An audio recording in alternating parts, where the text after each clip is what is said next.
Hello, welcome to the channel Why Stories. Enjoy watching.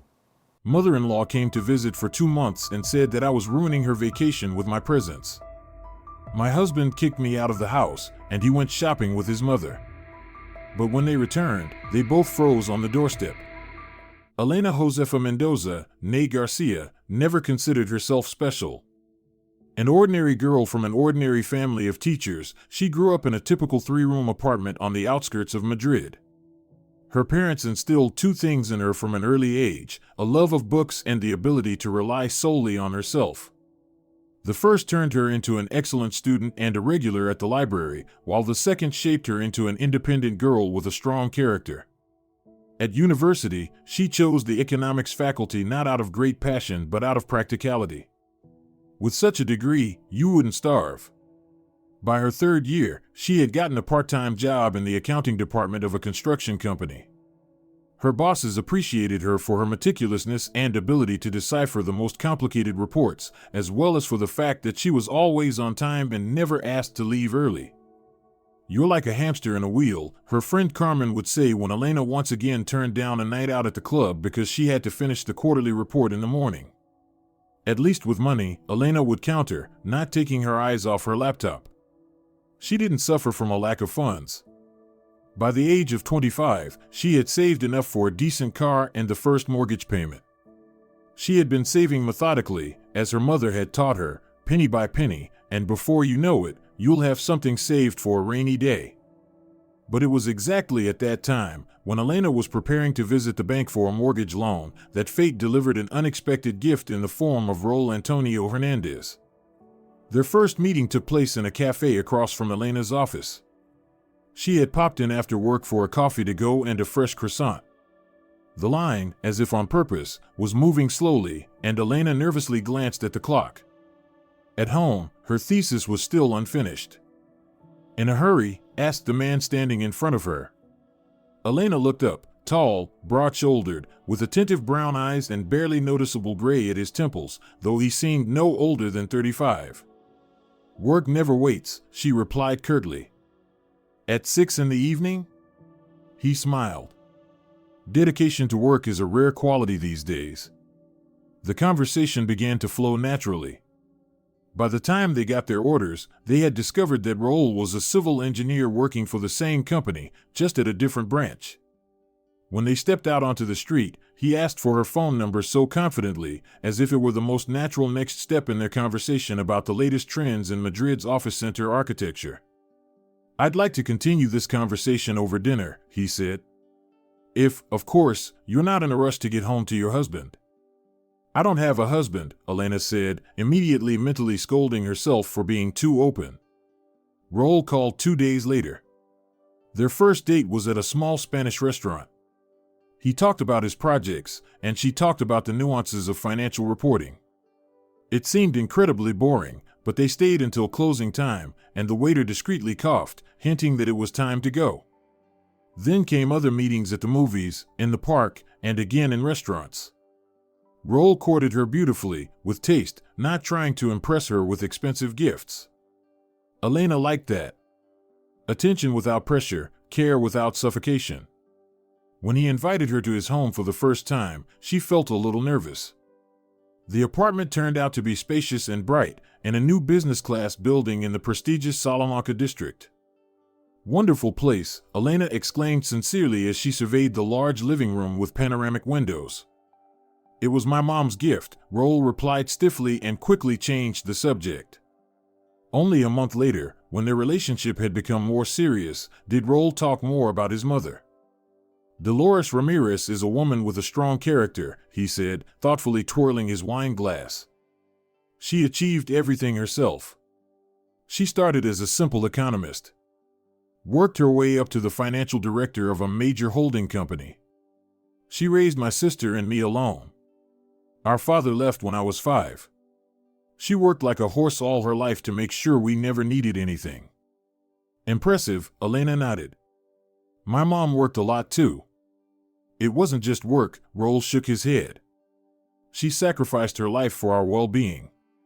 Bought me an apartment, my sister too. She got a house in the countryside in La Redonda, always dreamed of having her own garden. She says the most important thing she did in life was to provide us with a home. In his voice, Elena sensed a strange mixture of pride and discomfort, but she didn't pay much attention to it. So what if his mother was like a hen? Many people have that kind of mother. And besides, what's wrong with a woman ensuring her children's future by providing them with property? In today's world, that's worth a lot. 6 months into their relationship, on Elena's birthday, Raul proposed. They had dinner at the same Spanish restaurant where they had their first date. "I know we haven't been together for long," he said when the waiter brought dessert with a small velvet box on the edge of the plate, "but I'm certain I want to spend the rest of my life with you." Elena looked at the ring with a small, but perfectly clear diamond, feeling a flush on her cheeks. She wasn't a romantic person and never dreamed of a prince on a white horse, but at that moment, something inside her melted.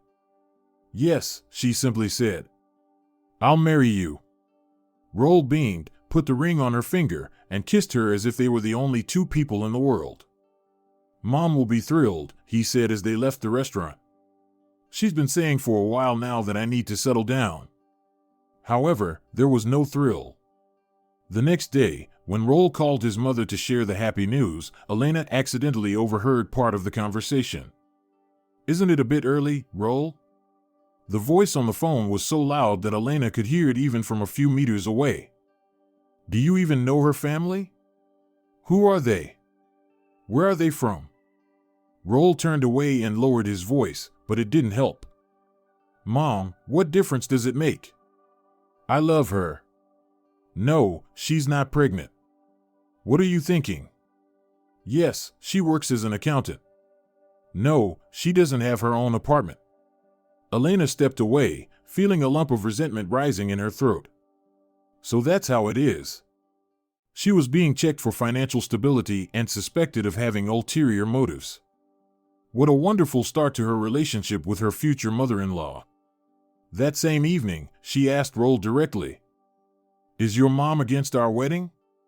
He hesitated but didn't deny it. "She's just worried. She thinks I'm rushing things. Mom always said I should marry a girl from a wealthy family so no one suspects that anyone is after our property." "Seriously?" Elena snorted. "And the fact that I earn my own money and could take out a mortgage if I wanted to, doesn't matter to her?" "Sorry," Raul hugged her. "Mom's old-fashioned. For her, the most important thing is that everything is proper. She's used to controlling my life. But trust me, when she gets to know you better, everything will change." But they never got the chance to meet. They planned joint dinners a few times, but Dolores always found a reason to cancel. Either her blood pressure, or urgent matters at the country house, or a trip to visit an old friend in another city. "Maybe she just doesn't want to see me?" Elena asked directly after yet another cancellation. "Nonsense," Raul waved it off. "She's just a very busy person." The wedding preparations were going full speed ahead. They decided not to have a lavish celebration, opting for a modest ceremony at the municipal office and then dinner at a restaurant for close family and friends. Elena hoped that at least for the wedding, her mother-in-law would show up. But a week before the scheduled date, Raul told her that his mother had unexpectedly received a last-minute vacation to the Canary Islands and was very sorry, but she wouldn't be able to come. "You understand, she has joint problems, the sea air is good for her," he explained, not looking Elena in the eyes. "Of course," she replied dryly. "Health is more important." The wedding went exactly as planned. Warm, cozy, and intimate. Elena's parents were a little surprised at the absence of the groom's mother, but tactfully didn't ask questions. Elena's father made a toast to the new Hernandez family, and it was touching to tears. They spent their honeymoon on the Costa Brava. Raul insisted on a 5-star hotel with an all-inclusive package. Elena resisted at first. "Why spend so much? We can find something more modest." But her husband was adamant. "This is our only honeymoon," he smiled. "Let's make it unforgettable." 2 weeks flew by like a dream. The sea, the sun, cocktails by the pool, romantic candlelit dinners. Just like in a glossy magazine. Elena allowed herself to relax and stop thinking about her future mother-in-law, her suspicions, and her strange absence at the wedding. When they returned to Madrid, they dove into family life. Elena moved in with Raul. His apartment was much larger than her rented studio. They had breakfast together in the mornings, dinner in the evenings, and on weekends they went to the movies or to Retiro Park. The typical life of an ordinary happy couple. In mid-autumn, Raul started talking about renovations. "The apartment is nice, but the decor isn't ours," he said, looking around the beige-walled living room with standard furniture. "Let's make it something special that reflects both of us." Elena got excited about the idea. They spent hours browsing design websites, arguing about color schemes, and picking out furniture. Raul insisted on minimalism. She wanted a cozier, more homey interior. Eventually, they reached a compromise: modern functionality with Mediterranean coziness. "And how will we split the costs?" Elena asked when they had already drawn up a preliminary budget. "I have savings, I can contribute half." "No need," Raul waved her off. "This is Mom's apartment. I can't ask you to contribute." "But we're a family," Elena insisted. "And besides, this is now our shared home. I want to participate not only with advice but also financially." After long discussions, they decided that Raul would take care of the major works, restructuring, changing the windows and doors, and Elena would handle the finishing touches, furniture, and decor. They calculated that it would come out roughly equal. The renovation started in November and lasted 3 months. They lived like on a volcano, surrounded by construction dust, paint cans, and bags of cement. But every stage, every completed element, brought the feeling that they were creating their little nest, their special world. "Look, it turned out great," Elena proudly showed Raul the wallpaper they had just put up in the bedroom.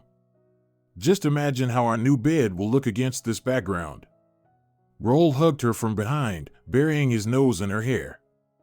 "I'm so glad everything turned out this way," he muttered. "You're the best thing that ever happened to me." By February, the renovation was finished. The apartment had transformed beyond recognition, bright, spacious, with every detail carefully thought out.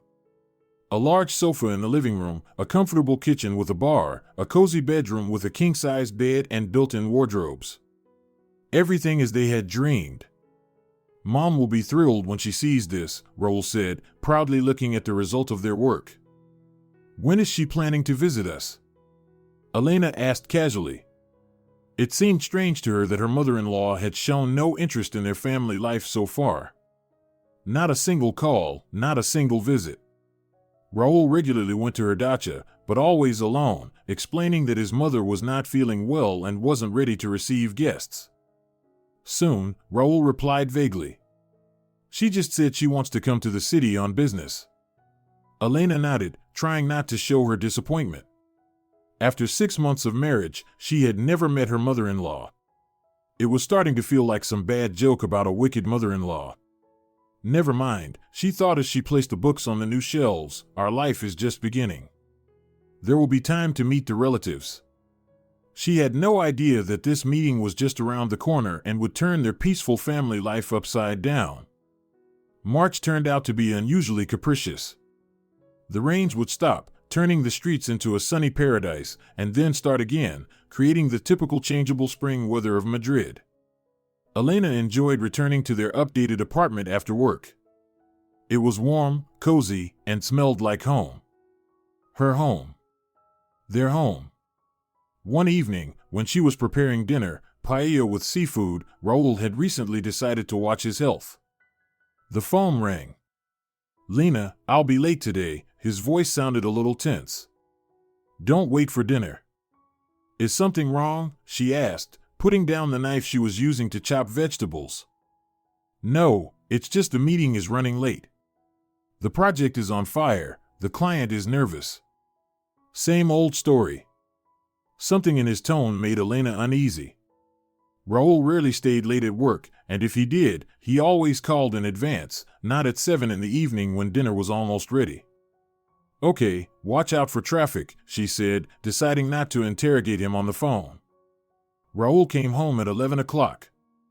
He smelled of the street, light perfume, and a little bit of alcohol. How was the meeting? Elena asked casually as she heated up the paella for him. What? He hesitated for a moment. It was fine. We finally agreed on all the points. And where did you celebrate? She placed a plate in front of him and sat across from him, propping her chin on her hand. What makes you think we celebrated? Raul carefully cut the paella into small pieces, avoiding her gaze. You smell like sherry. Not much, but I can smell it. Ah, that, he nervously chuckled. The client insisted on 50 grams to celebrate the project's success. You know how it is. Elena knew.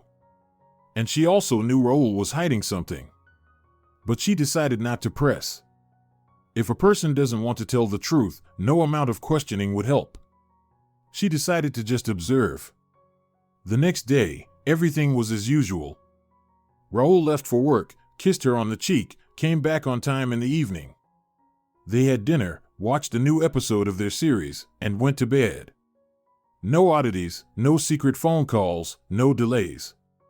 Elena almost convinced herself that she had imagined it. But 3 days later, on Friday, when she was already planning their weekend, maybe a visit to the theater or the Prado Museum, Raul came back from work with sparkling eyes. I have a surprise, he announced as he walked through the door, waving some printouts. I booked us a room at a country hotel for the weekend. Remember we wanted to go somewhere with a spa and pool? Wow! Elena exclaimed, genuinely excited.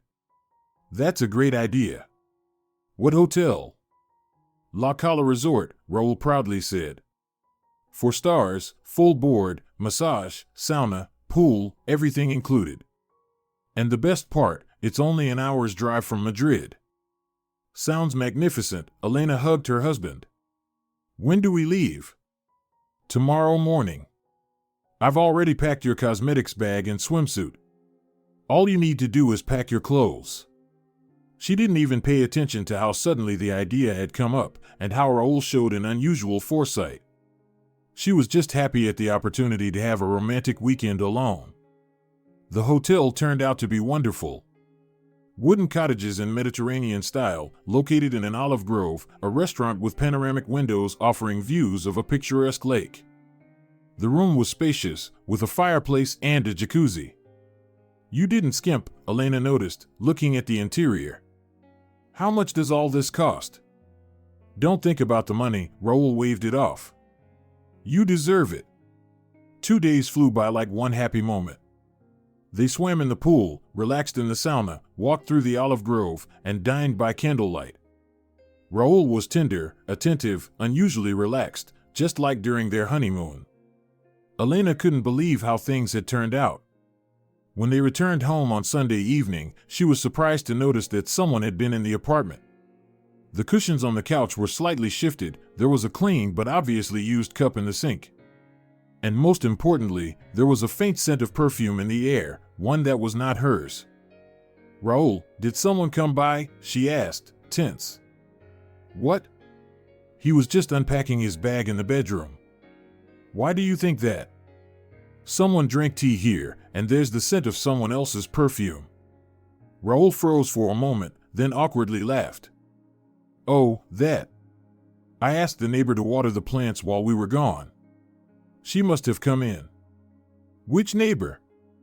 Elena asked, surprised. We hardly talk to anyone in the building. The one from the 5th floor. The elderly woman with the dog. I sometimes see her when I go out to get some fresh air. You don't smoke, Elena slowly said, feeling anxiety growing inside her. I mean, I go out on the balcony to get some air, Raul quickly corrected. Never mind. She was kind enough to agree to look after the apartment. I gave her the spare key. Elena wanted to ask why he hadn't told her about this before, but she remained silent. Something was off, but she couldn't figure out what. 2 weeks later, the situation repeated itself. Raul returned from work, glowing with a smile. Elenita, I have 2 tickets for the water park this weekend. Remember you said you wanted to go? Another surprise? Elena smiled, but something pricked inside her. When did you manage to buy them? I quickly ran to a travel agency near the office during my lunch break. They had a hot deal, room and unlimited access to the water park. This time, Elena noticed that Raul spoke too quickly and didn't look her in the eye. A sure sign that he wasn't being entirely honest. The trip turned out to be just as pleasant as the last one. They had fun on the water slides, sunbathed in the leisure area, splashed in the wave pool.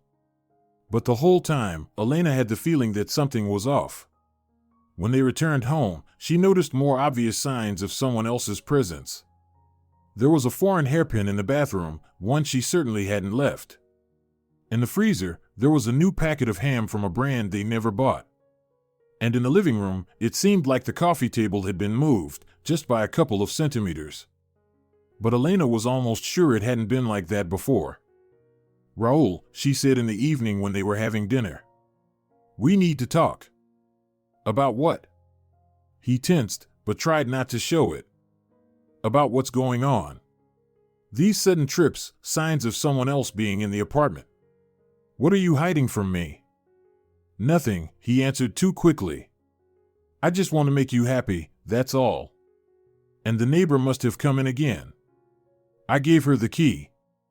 Why would the neighbor move the furniture and put her things in our bathroom?" Elena tried to speak calmly, though everything inside her was boiling. "What things?" Raul looked genuinely surprised. "I didn't notice anything." "A hairpin. A pink one with a flower." "Oh, that must be something you put somewhere and forgot about. Or maybe it's an old hairpin from the time I lived alone." Elena wanted to argue that she would have definitely noticed a stranger's hairpin in the bathroom after living together for 6 months, but decided to approach it from a different angle. "Okay, let's forget about the hairpin. But these trips always come up suddenly, always on weekends. And you're always insistent that we leave the city. Why?" "Because I want to spend time with you." Raul's voice grew irritated. "What's so strange about that? Can't a husband make his wife happy?" "Of course," Elena sighed. "It just all seems suspicious." "You know what?" Raul pushed his plate away. "If you don't trust me, just say it. I'm not going to apologize for wanting to make my wife happy." He stood up from the table and went to the bedroom, slamming the door. Elena stayed at the table, feeling like the biggest fool. Maybe she's just overthinking it. Maybe Raul just wants them to spend more time together, and she's imagining something that's not there. But her intuition kept insisting that something was wrong. A week later, on Thursday, Raul came back from work with another surprise. "Elena, sweetheart, I have great news. I've been given 2 weeks off starting Monday, and I booked us a trip to Asturias, mountains, forests, hiking, viewpoints. Just like you wanted." Elena slowly put down the book she was reading. "Raul, I don't have any vacation. I can't just take off for 2 weeks." "Then take unpaid leave," he eagerly suggested. "You never say no to such requests, do you?" "Unpaid leave?" Elena frowned. 2 weeks unpaid? That's a significant amount, Raul. We just did the renovation. I put all my savings into it. "I'll compensate you," he promised. "I'll fully cover your expenses. Consider it a gift. Please, Elenita, I've been dreaming of this trip." He looked at her with puppy eyes, and Elena felt her resistance melting. After all, maybe she really should relax and let herself take a break. Work will still be there. Okay, she gave in. "I'll talk to my boss tomorrow." Raul beamed and rushed to hug her, showering her with thanks. He looked so happy that Elena couldn't help but smile. Maybe she's really being too suspicious. To her surprise, her request was met with understanding by the management. After all, she was a valuable employee, never took sick leave, and rarely asked for favors. 2 weeks of unpaid leave? Mercedes Ortega, the chief accountant, asked.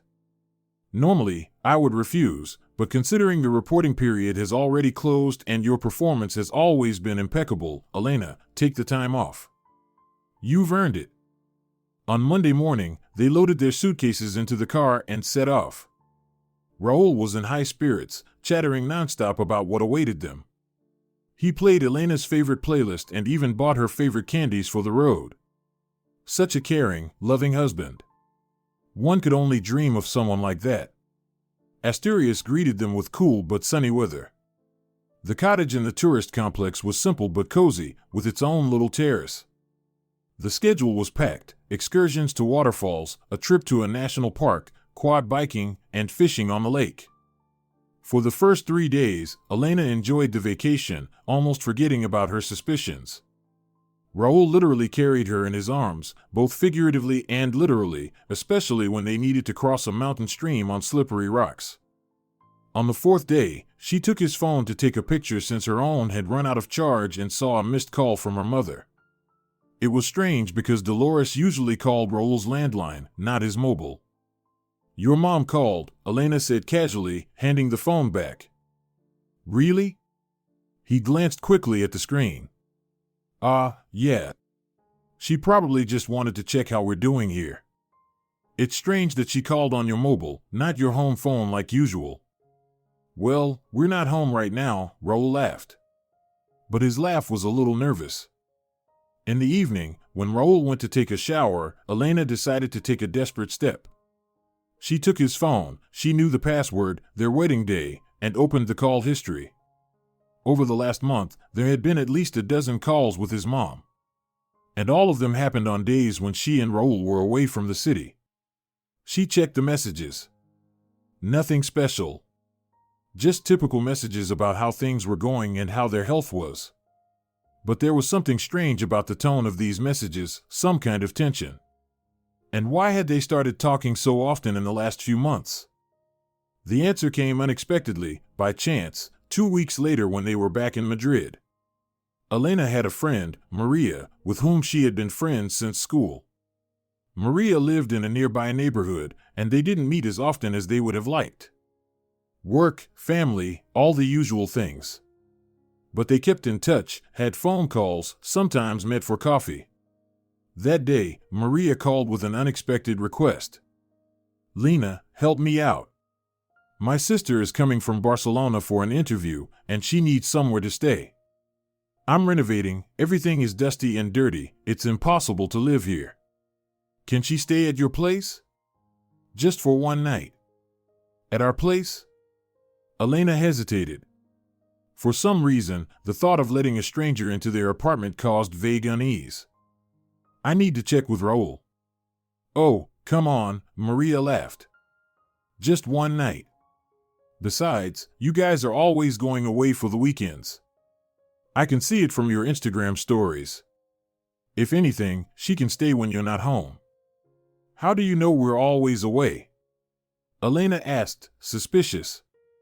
"Well, you post pictures from all sorts of hotels and nature. And Carmen said you took unpaid leave to go somewhere with your husband." "Oh, right," Elena replied absently. "Listen, let's do it this way. I'll give you the spare key, and if we're not home, your sister can stay." "Great," Maria said happily. "I'll pick up the key this evening." That evening, Maria came over.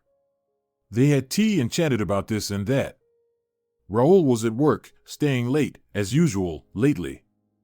"You and your husband go away quite often," Maria remarked, looking at photos from Asturias on the wall.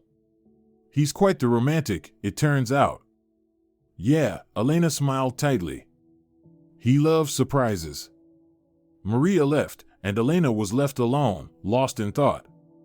What if all these trips weren't just sudden bursts of romance but an attempt to get her out of the apartment for a certain period? But why? The answer came soon. 3 days later, Maria called. "Lena, hi. Listen, I've got a problem. My sister stayed at your place yesterday.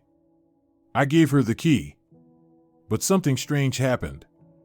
She ran into some woman in the hallway who was also heading to your apartment. She had a key too." "What?"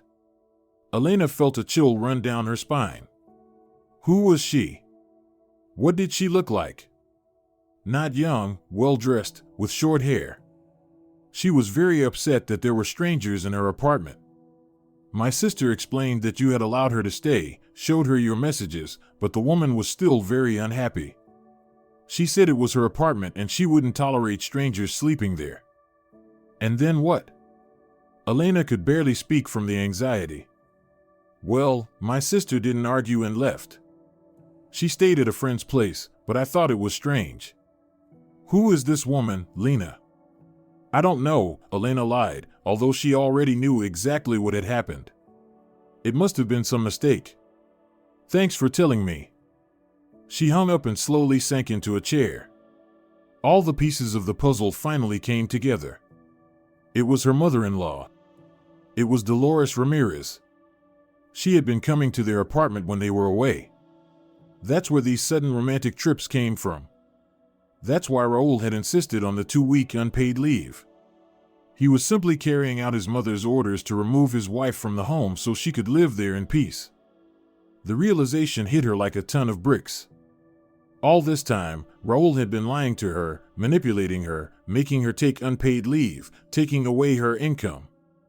All for the sake of his mother being able to live in their apartment without meeting his daughter-in-law. Why? Why couldn't he just tell the truth? Elena would have understood if his mother had housing problems. But she had a country house. Why this circus? This lying, this manipulation? She was sitting at the kitchen table when Raul returned from work. She could tell by his face that he already knew what had happened. Elena, I can explain everything, he started, not taking off his coat. Really? She looked at him with an empty gaze. I'm curious to see how you'll explain that you made me leave the house all this time so your mother could live in our apartment. Listen, it's not that simple. Raul sat down opposite her. My mom, she's special. She dedicated her whole life to my sister and me, bought us apartments, provided for us. And now she thinks she has the right to control your lives, Elena finished for him. Not so harshly, but yes, Raul admitted, lowering his eyes. She retired early, right after buying us apartments and a house for herself. She thought we should take care of her now. My sister couldn't handle the pressure, sold her apartment, gave the money to mom, and moved abroad. And I couldn't do that. Why didn't you tell me? Elena asked quietly. I would have understood. You wouldn't have understood, Raul shook his head. Mom didn't like you from the start. She thought I should have married a girl from a rich family. When she found out we were planning to get married, she refused to come. She said she didn't bless the marriage. And you kept talking to her after that? Elena couldn't believe her ears. She's my mother, Raul helplessly shrugged. What was I supposed to do? Protect your wife, for example, Elena's voice grew sharp. But you preferred to play these silly games, lie to me, manipulate. I wanted to do the right thing, Raul defended himself. Mom said she needed to come to the city for business sometimes, and she doesn't trust hotels, calls them flea pits. At first, it was rare, just for 1 or 2 nights. I thought it was better for us to spend weekends somewhere out of town than cause a scandal with my mother. And then it happened more and more often, and you didn't see anything wrong with that, Elena shook her head. Raul, do you even understand how this looks? You're kicking your wife out of the house so your mom can live in our apartment, avoiding meeting me. Like I'm some maid that needs to be hidden from the lady of the house. Raul remained silent, unable to find words to justify himself. Do you know what hurts the most? Elena continued. It's not that you lied, and it's not even that your mother despises me without even meeting me. What hurts the most is that you made me take 2 weeks of unpaid leave, knowing it was a significant financial loss for me. You promised to compensate, but you didn't. Also, your mother could live in our apartment for no reason at all. She has a country house, right? Yes, but, Raul started. But what? Elena interrupted. What justification can there be for this circus? She stood up from the table, feeling she couldn't bear this conversation anymore. I'm going to bed. I have work early tomorrow. Unlike some, I have to make up for those lost 2 weeks. With those words, she went to the bedroom, leaving Raul alone in the kitchen. Lying in bed, Elena stared at the ceiling, thinking about how her happy marriage had turned into a farce in one day. How could she have been so wrong about the person? How could she not see the obvious? The morning greeted Elena with the gray Madrid rain. She woke up a few minutes before the alarm, with a heavy head and the feeling as if she had been unloading trains all night. Raul was lying next to her, turned toward the wall, probably having come home late when she had already fallen asleep. Carefully getting out from under the blanket, Elena went to the kitchen. Coffee, shower, makeup, all as usual, but inside she felt an emptiness. She mechanically went through the familiar actions, but her thoughts kept returning to the conversation the day before. Mom is special, thinks she has the right. I couldn't do otherwise. Excuses that only made things worse. Raul didn't see anything wrong with kicking his wife out of their own home for his mother's whim. And the worst part was, he didn't understand why it hurt Elena. As she was getting ready for work, she heard Raul stir in the bedroom. A minute later, he appeared in the kitchen, disheveled, with a guilty expression on his face. "Lena, we need to talk," he started, rubbing his eyes. "I'm late," she cut him off, fastening her coat. "We'll talk in the evening." The day at work dragged on endlessly. Elena looked at the numbers in the spreadsheets, tried to focus on the reports, but her thoughts constantly returned to the same thing. I wonder if her mother-in-law knew about the renovation. About how her daughter-in-law had invested her own money into it. She probably knew, and still considered the apartment exclusively her own. "Elena Josefa, are you okay?" asked the chief accountant, noticing her distraction. "You seem like you're not with us today." "I'm fine, Mercedes," Elena smiled. "Just a little tired after the vacation." "It happens," the boss nodded understandingly. "Rest can be exhausting, especially when it's active.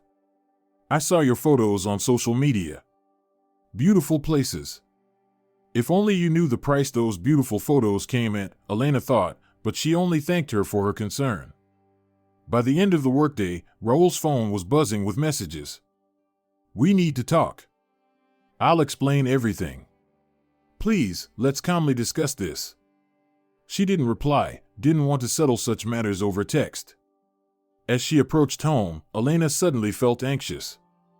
What if her mother-in-law was there again? What if Raul had prepared another surprise? Just in case, she called her friend. "Carmen, if anything happens, can I come over to your place?" she asked, climbing the stairs. "Of course," Carmen replied, surprised. "Is something wrong?" "I'll tell you later. I just want to know there's a backup plan." Opening the door to the apartment, Elena froze on the threshold. In the living room were Raul and a woman in her 60s, fit with a perfect short haircut and a sharp, assessing gaze. Dolores Ramirez, in the flesh. "And here's our bride," the woman said with such a look on her face as if she had a slice of lemon in her mouth. "Finally, we'll meet." Elena slowly closed the door behind her, feeling her anger rise. So, this was how it would be. No warning, no preparation, just throwing her face to the facts. "Good evening," she said, trying to sound calm. "I didn't expect guests." "I'm not a guest," Dolores Ramirez snapped. "This is my apartment. I have every right to be here." "Mom, we agreed," Raul started, but his mother interrupted him with a wave of her hand. "Be quiet, Raulito, I'll handle your wife myself." She said the last word as if it were about some shameful disease. Elena felt her cheeks burn with humiliation and anger. "Well," she said, shrugging off her coat and walking into the living room, "let's sort this out. But I'd like to change after work first, if you don't mind." "I mind," Dolores cut her off. "We're having a serious conversation, and I'm not waiting for you to freshen up." Elena slowly counted to 10, fighting the urge to turn around and leave. Or to say something mean, or burst into tears. No, she couldn't show weakness. Fine, she sat down in the chair across from her mother-in-law. "I'm listening." Dolores Ramirez gave her a once-over, and the look clearly showed open contempt. "I need to stay in Madrid for 2 months, she declared. "I have treatment at a specialized clinic, daily procedures. I'll be living here." What about your country house? Elena asked cautiously. It's inconvenient to get to the clinic from there, Dolores snapped. And at my age, it's better to be closer to civilization in the winter. Who knows what could happen? Elena exchanged a glance with Raul. He sat there with a martyr's expression, clearly not daring to intervene in the conversation. I understand you need treatment, Elena began carefully. But why can't you? See you? Dolores interrupted with a cold smile. Because I don't approve of this marriage. Raulito could have married a girl from a good family, with status, with prospects, but he chose you. The last word sounded like an insult. Mom, don't start, Raul tried to intervene. What's wrong with me? Elena asked, ignoring her husband's attempts to smooth things over. I have a higher education, a stable job, no bad habits. What's the problem? The problem is, Dolores leaned forward, you're a hunter of rich suitors. You think I don't see? You married my son to get the Madrid apartment. I bet you've already set your sights on my dacha. Elena laughed, unable to hold it in. A hunter? I didn't even know he had his own apartment when we met, and certainly didn't know about you or your views on life. Don't lie to me, Dolores hissed. Girls like you always know who they're hunting for. Mom, stop, Raul tried again. Elena's not like that. Shut up, Dolores snapped, and her son lowered his head. You already showed your weakness when you brought her into our house. Now I'll fix everything. She turned back to Elena. Here's the situation. I'm staying here for 2 months, and I don't want to see you in this apartment. What? Elena couldn't believe her ears. You're asking me to leave? Exactly. And if you really love my son, and not his apartment, you'll agree. It's a temporary measure, just for 2 months. And if I refuse? Elena asked quietly. Then I'll sue, Dolores replied calmly. The apartment is registered to Raulito, but I can prove that he received it from me as a gift, with a condition. Believe me, I'll find a way to get you out of here. Elena looked at Raul. He sat there, his eyes lowered, clearly not daring to stand up for her. This is it, she thought. This is all the love. Raul, she quietly called him. Do you agree with this? He lifted his guilty gaze. Lena, it's only for 2 months. Mom really needs the treatment. We can rent you an apartment nearby. Or I can stay at a friend's place, right? Elena finished for him. To save money. No, of course not. He tried to take her hand, but she pulled away. I'll find a nice apartment. I'll pay for everything. How noble. Elena said bitterly, with irony. Throw out your wife and pay for her hotel. Don't dramatize, Dolores intervened. No one is throwing anyone out. It's just a temporary measure. Besides, this apartment was never yours. What about my share in the renovation? Elena turned to her. I invested all my savings into it. Or does that not count either? Dolores waved her hand dismissively. A few pennies. Raulito will give you the money back if you insist. Elena felt a wave of rage building inside her. This woman, who hadn't even bothered to meet her before the wedding, who boycotted their ceremony, was now sitting in their living room deciding where she could live. What about Raul's opinion? She asked, looking at her husband. Doesn't he have a say in his own home? Raul understands perfectly well who's making the decisions here, Dolores smiled coldly. Right, son? Raul flinched under her gaze. Mom, maybe we should find another solution. Raul offered uncertainly. Elena has a right too. What right? Dolores interrupted. A stamp in the passport doesn't give you the right to dispose of someone else's property. If your wife really loves you and not your apartment, she'll agree to live separately for just 2 months. Elena felt tears welling up in her eyes, not from hurt, but from anger and helplessness. She looked at Raul, expecting what? That he would stand up and say, Mom, this is our home, and my wife stays here. that he would defend her, put his mother in her place. But he remained silent, avoiding her gaze. "I need to think," she finally said, standing up from the chair. "Now I'll go change, and then we can continue the conversation." She headed to the bedroom, feeling her legs give way under the flood of emotions. Closing the door behind her, she took a deep breath, trying to calm down.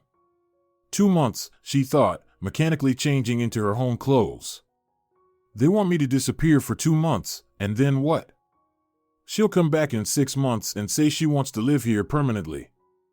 Raul quietly entered the bedroom without knocking. He looked incredibly guilty. "Elena," he began, closing the door behind him. "I'm sorry, I didn't know Mom would come today. I wanted to prepare you for the conversation." "Really?" She looked at him. "And what would you have said?" "Dear, my mom wants you to disappear from our apartment for 2 months, and I fully support her." "No, not like that," he ran his hand through his hair. "Listen, I understand how this looks, but Mom really needs treatment. She has heart problems, she can't be stressed. And your presence stresses her out." "And my presence doesn't stress her?" Elena retorted. "But for some reason, no one's thinking about my nerves." "Lena, it's only for 2 months, Raul pleaded. "Think about our future. If we agree to help Mom now, everything will get better. She'll see that you care about her health, and she'll change her attitude towards you." "Raul," Elena looked him straight in the eye. "Do you really believe that, or are you just making excuses for your cowardice?" He looked away. "Mom has always been a difficult person, but she loves me, she wants what's best for me. And I want what's bad for you, right?" Elena smiled bitterly. "I wonder how you plan to arrange the apartment. Are you going to sleep with your mother in one bed, or will you move to the couch?" "Actually," he hesitated. "Mom suggested I live separately too. She says she needs peace, and my running around in the mornings bothers her." Elena couldn't believe her ears. "So, she's kicking not just me out, but you too?" "She's not kicking anyone out, she's just asking us to live separately temporarily," Raul corrected. "It's a different thing." "Oh, yes. A huge difference," Elena shook her head. "And you agreed? What was I supposed to do?" His voice took on a plaintive tone. "You don't know my mom. When she decides something, it's useless to argue. And where are you planning to move?" "I thought we could rent an apartment together," Raul suggested hopefully. "A 2-bedroom place nearby. It'll even be romantic, like we're starting our life together again." Elena looked at him and didn't recognize him. Where did the confident man she met a year ago go? The one who won her over with his intelligence, decisiveness, and care. Before her stood a frightened boy, ready to do anything, just to avoid making his mommy angry. "Raul, do you understand what's happening?" she quietly asked. "Your mother is kicking us out of our own home. And you're agreeing to it, without even trying to resist." "But it's only for 2 months, he exclaimed. "Just 2 months. What's so terrible about accommodating a sick person?" "It's not about the 2 months, Raul," Elena said tiredly. "It's about principle." She didn't even ask, she demanded. "And you bent over backwards." The sound of footsteps was heard outside, and Dolores entered the bedroom without knocking. "Are you going to keep whispering for long?" she asked, displeased. "I don't have much time. I need an answer now." Elena looked at her with undisguised dislike. How could this woman have raised such a fundamentally good person as Raul? And how did she manage to so ruin his psyche? "Mrs. Ramirez," Elena began, trying hard to remain calm. "I understand your situation, but maybe there are other options. For example, we could help you rent an apartment near the clinic." Out of the question, her mother-in-law cut her off. "I'm not going to live in some rented dump when my son has a beautiful apartment that I gave him." Or, Elena continued, "You could live here with us. The apartment is big, there's enough space for everyone." Out of the question, Dolores repeated in the same tone. "I've already said I don't want to see you. Your presence stresses me, and I'm not allowed to be stressed." Then maybe you could. Enough, Dolores interrupted, raising her voice. I'm not going to discuss options. I've made my decision. Either you move out for 2 months, or Raul and I will go to court and prove that you have no right to this apartment. Mom, Raul intervened, let's avoid court. Be quiet, Dolores snapped at him. If your wife can't make such a small concession, it means she only wants your apartment, not you. Elena watched this scene as though from the outside. The mother was commanding her adult son like a 5-year-old, and he obediently complied. And to preserve this circus, she was being asked to leave her own home for 2 months. Let Raul decide, she finally said. It's his apartment, after all. Dolores smirked. Raulito, she turned to her son, explain to your wife what we've decided. Raul shifted his gaze from his mother to his wife and back, clearly unsure of what to say. Mom, maybe we could find a compromise, he asked plaintively. Elena's right, the apartment is big. No compromises, Dolores cut him off. Either she moves out, or we go to court. But Mom. Raul Antonio Hernandez, Dolores's voice became icy. Do you understand whose side you should be on? Who raised you, gave you an education, bought this apartment? I gave you my whole life. And who is this woman? A random person who appeared a year ago. Elena felt a lump form in her throat. No, she wouldn't cry. Not in front of this woman. Raul, she said quietly. Just tell me, do you want me to leave? He looked at her with pleading eyes. I want us all to be happy, he said. I want there to be no scandals or lawsuits. Elena, please, let's just wait these 2 months out. We'll rent an apartment, we'll live together like we always have, and then we'll go back home, and everything will be fine. Fine? Elena thought. After your mother kicked me out of the house, and you didn't stand up for me. After she called me a random person, and you stayed silent. Nothing will ever be fine again. Fine, she said aloud. I'll pack my things. Good girl, Dolores nodded contentedly. I knew you'd make the right decision. Lena, Raul rushed to her, trying to hug her. Thank you. I'll find us a great apartment, I promise, and I'll compensate for all the inconvenience. She pulled away, not allowing him to hug her. No need to compensate. Just give me time to pack. How much time do you need? Dolores asked businesslike. An hour, 2? I'd like to settle in today. Mom, Raul objected. Give Elena some time. We can stay at a hotel tonight, and tomorrow she'll pack everything. No, Dolores shook her head. I'm tired from the journey. I need proper rest. She can pack her things now, or I'll sleep right here on this bed in my clothes. She dramatically sat on the edge of the bed, showing with her whole demeanor that she wouldn't move. I can pack in an hour, Elena said wearily. Just take me to a friend's place. I need somewhere to sleep while Raul looks for us a place. Of course, dear, Raul eagerly agreed, happy the conflict was resolved without a scandal. I'll drive you wherever you say, and tomorrow I'll start looking for an apartment. He looked so happy, so relieved, that Elena felt physically ill. This man had just betrayed her, choosing his mother's side, and now he was happy that she agreed to leave their home without a scandal. The packing was done in heavy silence.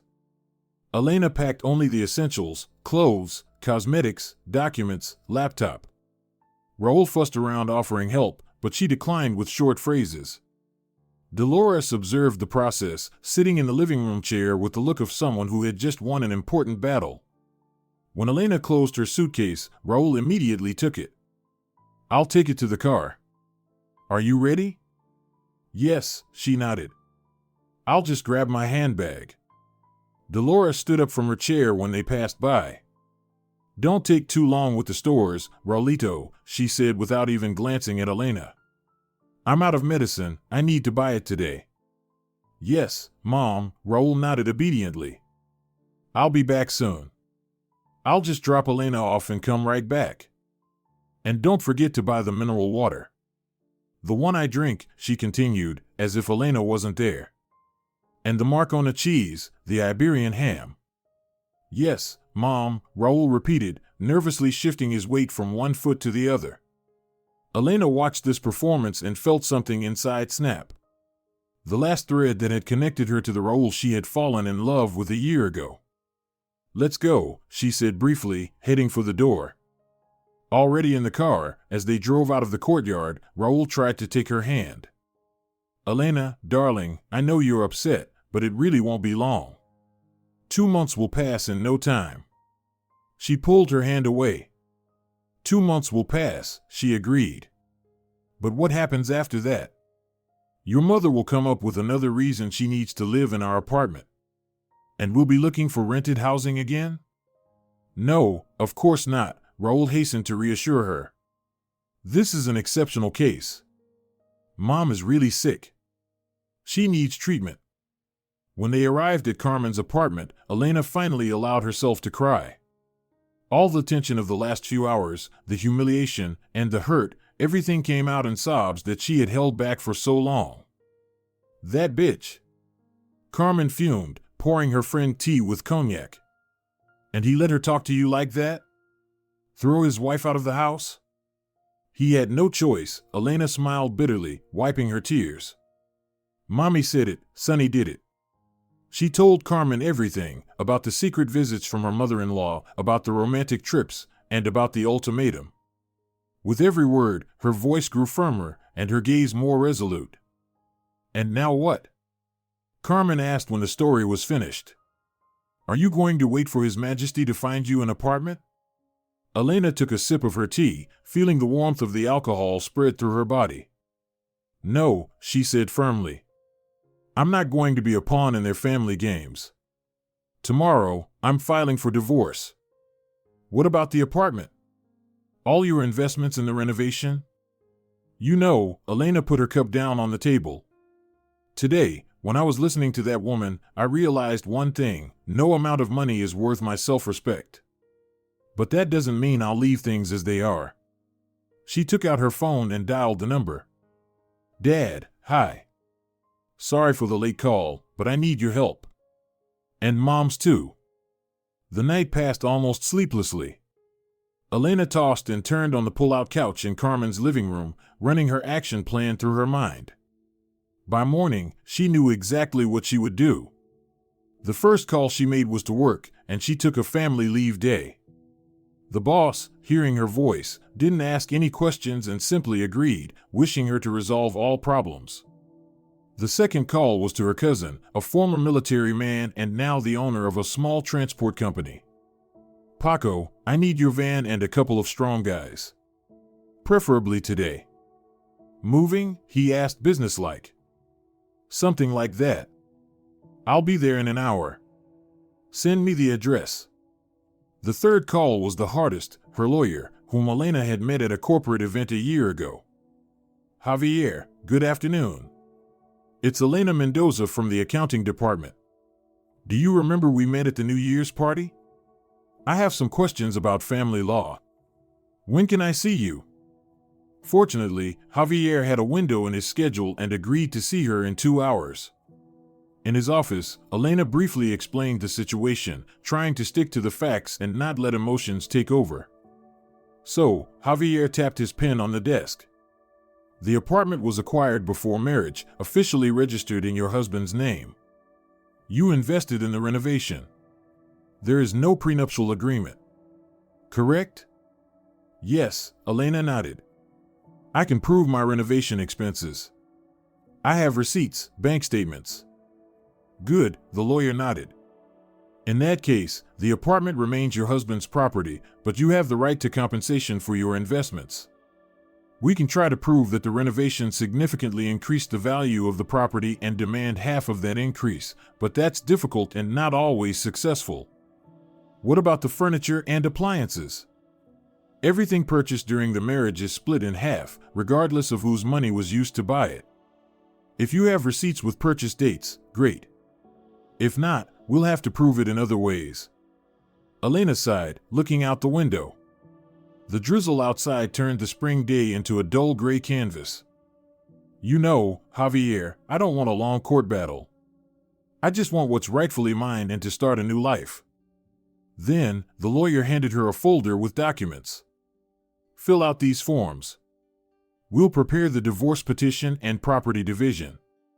Meanwhile, while the court handles the case, I'd recommend making an inventory of the jointly acquired property and, if possible, taking your share. I mean, the furniture, appliances, that kind of thing. Yes, within reason, of course. Don't take the couch cut in half, Javier smiled. But what you bought with your own money or together, you have every right to take. Half, naturally.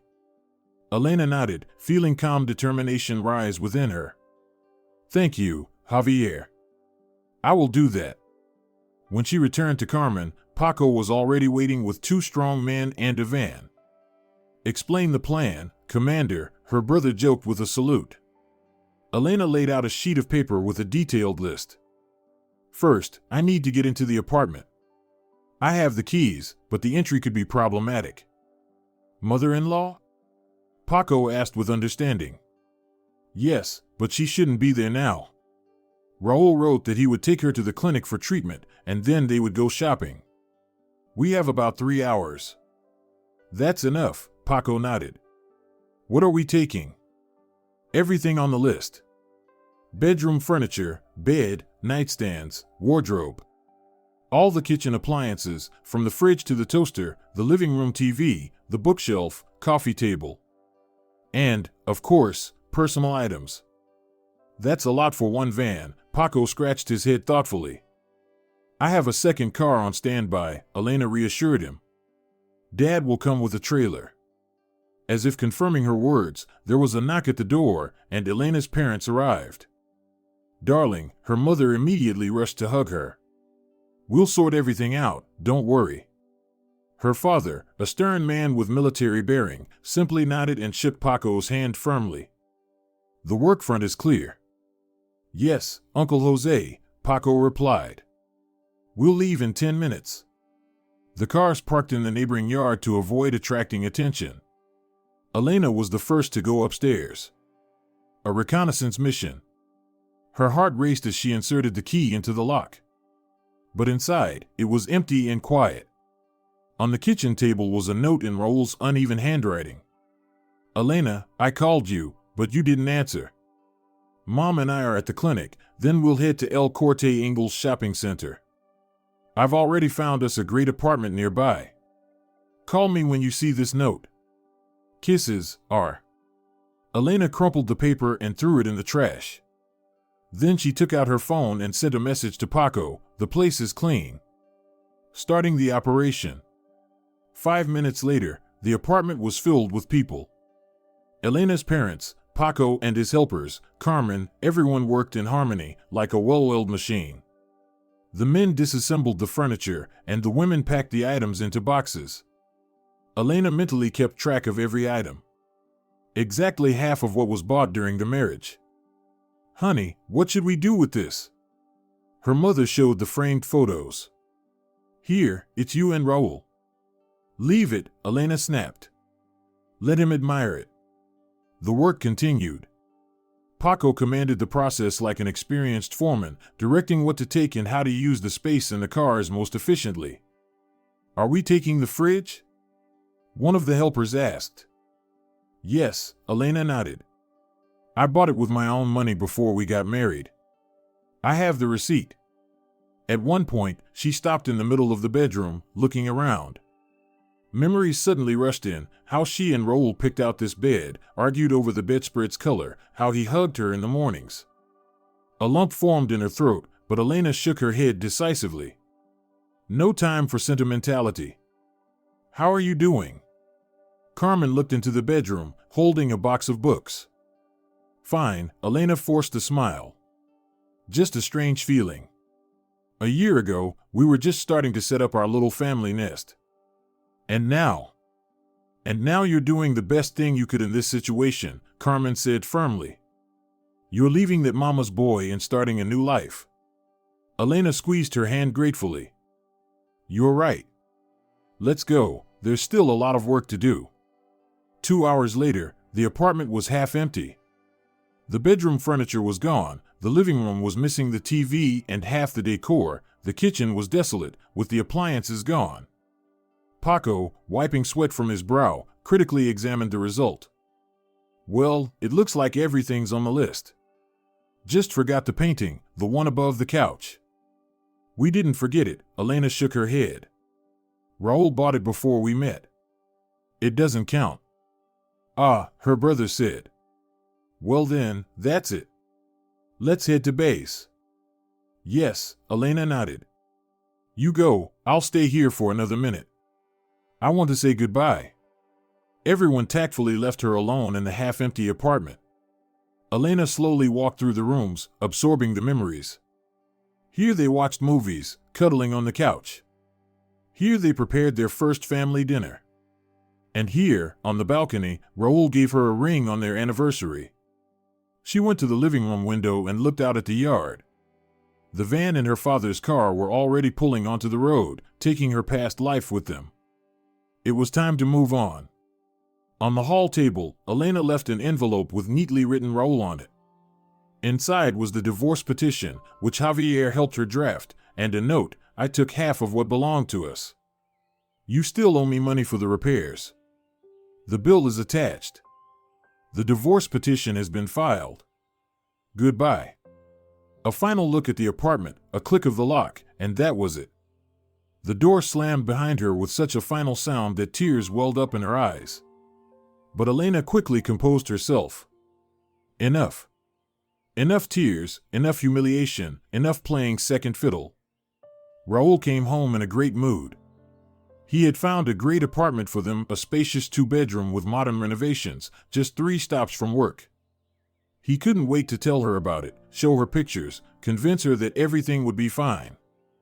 Did you call her? His mother asked, pulling products from the bags. Yes, but she's not answering, Raul shrugged. She's probably mad. It's okay, I'll make up for it tonight, take her to see the new apartment. I hope she doesn't throw a tantrum, Dolores snorted. These young wives are so capricious. Raul wanted to object that Elena never threw tantrums, but kept quiet. He didn't want to argue with his mother when she was in such a good mood. Raulito, take the bags to the bedroom, his mother asked. And get my slippers out of the suitcase. My feet are sore. He obediently headed to the bedroom and froze at the threshold. The room was empty. Completely empty. No bed, no wardrobe, no nightstands. Just bare walls and a lonely blanket lying on the floor. Mom, he called with a trembling voice. Did you go into the bedroom? No. Why? Dolores appeared in the doorway and gasped. Oh my God, we've been robbed. Raul rushed to check the other rooms. The living room was missing the TV and the bookshelf. The kitchen had empty spaces where the microwave, toaster, and coffee machine had been. Even the fridge was gone. Call the police, Dolores screamed. Immediately. But Raul had already noticed the envelope on the hall table. With trembling hands, he opened it and read Elena's note. It's not a robbery, he whispered. It's Elena. She took her things. What do you mean, her things? Dolores was outraged. The fridge too? Yes, Mom, Raul answered tiredly. She bought the fridge with her own money before we got married. And we picked out the bed together, and the TV. He dropped to the floor in the middle of the hall, feeling the ground shift beneath him. She filed for divorce, he said, looking at the note, and took half of everything we had together. How dare she? Dolores screeched. This is robbery. We'll sue. We'll prove she had no right. She had the right, Mom, Raul answered quietly. According to the law, everything acquired during the marriage is split in half. And she had every right to take her share. He stared at the note and realized he had lost much more than just a fridge and a bed. He had lost the woman who truly loved him. The woman he betrayed, choosing his mother. The phone rang. Raul jumped, hoping it was Elena, but the screen showed Carmen. Hello, Raul? Carmen's voice sounded cold and official. Elena asked me to tell you that you can pick up the remaining things from the apartment she rented before the wedding. The landlord is renting it out from the first of the month. Carmen, please let me talk to her, Raul pleaded.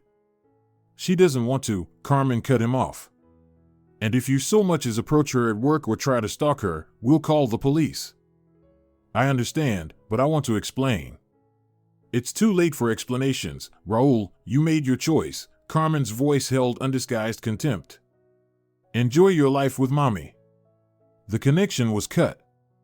Raul stared at the dead screen of his phone, feeling tears streaming down his face. Don't cry, Dolores said sternly. So what? Your wife ran away. You'll find someone better. From a good family. Mom, Raul lifted his defeated gaze to her. You don't understand. I loved her. And she loved me. Loved, Dolores snorted. If she loved you, she wouldn't have made all this circus with taking the furniture. See, all she cared about was material things. No, Mom, Raul shook his head. What she cared about was respect. The one thing we never gave her. He stood up and wandered into the half-empty living room, feeling completely broken. Dolores hobbled after him, continuing to complain and curse the woman, but Raul wasn't listening. His thoughts were occupied by Elena, her smile, her laugh, the way she scrunched her nose when thinking about a difficult task. And he had lost all of that. For what? 2 months later, Elena stood by the window of her new apartment, a small but cozy one-bedroom she had bought with the help of her parents and a mortgage.